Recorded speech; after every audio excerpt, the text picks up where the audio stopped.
ASUS ROG STRIX RTX 3090. I managed to buy one, and now here I am, hand in hand, ready to try one. But before we put it through the ringer and test its authority here in the hardware world, we gotta unbox it.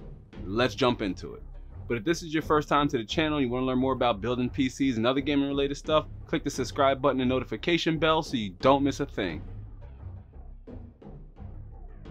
What's happening, YouTube and the internet? Terrence here, and we are back inside the lab and unboxing the ASUS ROG STRIX RTX 3090. It's about 4 months too late, right? I know, but it took me about that long to get one.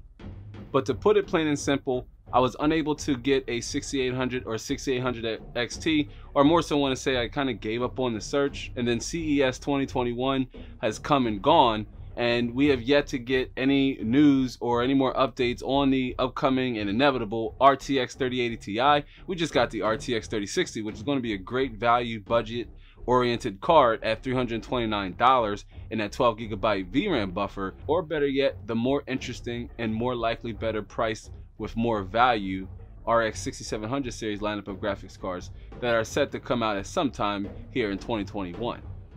But truth be told, any graphics card I picked up, especially for the editing rig, had to serve as a workhorse to either A, enhance the productivity workflow while also enhancing the gaming experience. All right, now let's crack this $2,000 paperweight open and take a look at the fastest consumer graphics card on the market. All right, so open it here. This tab back, open. Doesn't want to come out.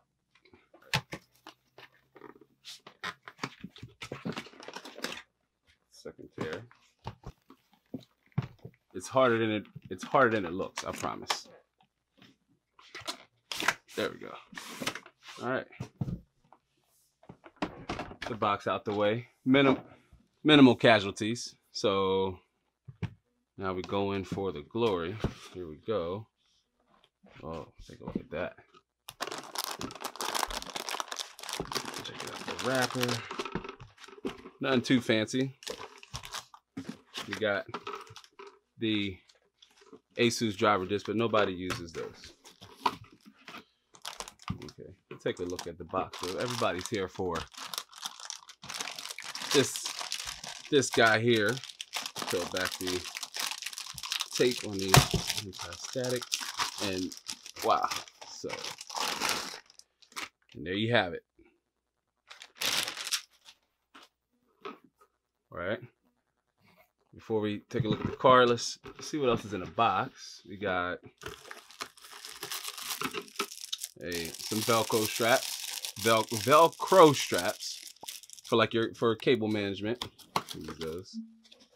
This really neat, looks like a ruler, I guess, to measure to make sure your graphics card is balanced once you go insert it in the chassis.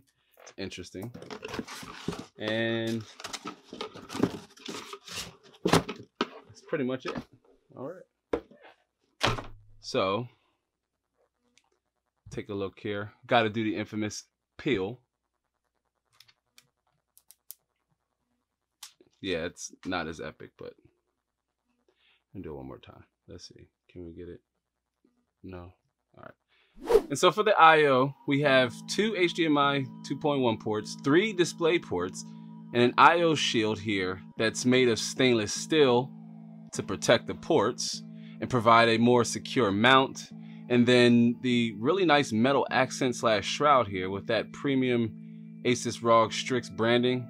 It's about 319 millimeters long with a 2.9 inch slot width. As you can see here, it's not that bad, right? My RTX 2080 Ti EVGA for the win, or EVGA for the Win 3 Ultra is like a 3-slot card. So that's pretty impressive, although this feels a little heavier, but it's about 12.5 inches long, right? About 12.5 inches long, so if you can see that there, and 5.5 inches wide. And then take a look at this here, 3 8-pin connector requirement. That comes along with an insane power draw and PSU requirement. So yeah. And then a wide backplate, right? Vented, and it's shortened, which allows more hot air to escape toward the chassis exhaust fan. So like out through this way and through the rear of this area here, it does have an extreme premium feel to the backplate. Like this is unprecedented and definitely different from the previous generation of ASUS ROG Strix, like the 2080 Ti and the GTX 1080 Ti, which was one of my favorite graphics cards. And then the Axial Tech fan design has been tuned up with more fan blades and a reverse rotational direction from right here from the center fan. So we'll see how that does with thermals inside the case, of course. And now let's talk about what's underneath the hood here really fast. We already took a look at the exterior, but now let's talk about the interior of this graphics card, because it's coming with 10,496 CUDA cores running rampant inside that GPU die, and then a clock speed of 1,890 megahertz in overclock mode and 1,860 megahertz in gaming mode. Second generation RT cores, which is coming with 2 times the throughput of first generation RT cores, which is going to provide a whole new level of ray tracing performance. Speaking of ray tracing performance, third generation Tensor cores with up to 2 times the DLSS performance and support in DLSS with 8K. So these cores will deliver a much more improvement over the RTX 2080 Ti in terms of ray tracing performance and DLSS. If that's something you're interested in, it's definitely something we're going to test more in a review of this graphics card. And then 24 gigabytes of GDDR6 VRAM on a 384-bit interface. I mean, overall, the card has an extremely premium look and feel to it. And for $2,000, right? I mean, come on, it should. We're going to test out the RGB because it does have, you know, RGB for all of you RGB fans. That runs alongside here, which is fully customizable. And then also inside of the cooler here between the 3 fans, which, speaking of the cooler, it does have at least a 8-pipe, it looks like an 8-pipe heat array that leads off of the heat plate from the GPU onto the fins here, which then pushes the hot air down out from the sides. And now, who is this graphics card for anyway, right?